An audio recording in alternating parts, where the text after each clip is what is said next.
Sports അറീനയിലേക്ക് സ്വാഗതം. മെസ്സിയുടെ മായാജാലം, ഡീപോളിന്റെ തുടക്കം, അവസാനത്തെ നോക്കൌട്ട് ഗോൾ എല്ലാം ചേർന്ന് ഇന്റർ മിയാമിക്ക് 2025 ലീഗ് കപ്പിൽ ശക്തമായ തുടക്കം ലഭിച്ചിരിക്കുകയാണ്. ഇന്ന് മിയാമി ലീഗ് കപ്പ് ഗ്രൂപ്പ് ഘട്ടത്തിൽ മെക്സിക്കൻ ക്ലബായ അറ്റ്ലസ് FC-യെ 2-1 തകർത്തിരുന്നു. ഇന്നത്തെ മെസ്സിയുടെ പെർഫോമൻസിനെ കുറിച്ച് തുറന്നു പറഞ്ഞിരിക്കുകയാണ് MLS കമന്റേറ്ററായ ടൈലർ ട്വെൽമാൻ. അദ്ദേഹം പറയുന്നത് ഇങ്ങനെയാണ്: ഇതിഹാസ താരം ലയണൽ മെസ്സിയുടെ നേതൃത്വത്തിൽ ഇന്റർ മിയാമിയുടെ റെക്കോർഡിൽ മറ്റൊരു വിജയം കൂടി ചേർക്കപ്പെട്ടു. മെസ്സി ഒരിക്കൽ കൂടി കപ്പലിന്റെ നായകനായി പ്രത്യക്ഷപ്പെട്ടു. തന്റെ ടീമിനെ കൊടുങ്കാറ്റിൽ നിന്നും രക്ഷപ്പെടുത്തി സുരക്ഷിത സ്ഥാനത്തേക്ക് നയിച്ചു. അറ്റ്ലസിനെതിരെയായ 2-1 വിജയം ഒരു സാധാരണ ഫലമല്ല.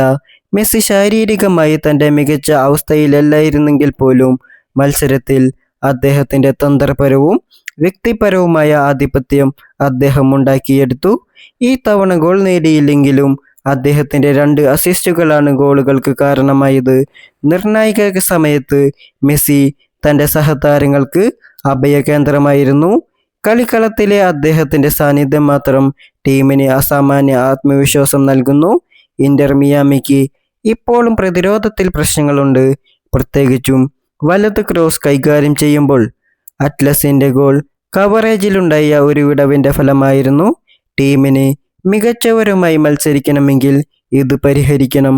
മെസ്സി ഒരു ആക്രമണ വാസ്തുശില്പിയായതുകൊണ്ട് ഫോർവേഡിൽ മികച്ച കെമിസ്ട്രി പ്രകടിപ്പിക്കാൻ തുടങ്ങിയിരിക്കുന്നു, പ്രത്യേകിച്ചും പാസുകളിൽ. ഇന്റർ മിയാമി ഇനി വെറും ഒരു MLS ടീം മാത്രമല്ല, അതൊരു തന്ത്രപരവും മാനസികവുമായ പ്രതിഭാസമായി വളർന്നിരിക്കുകയാണ്.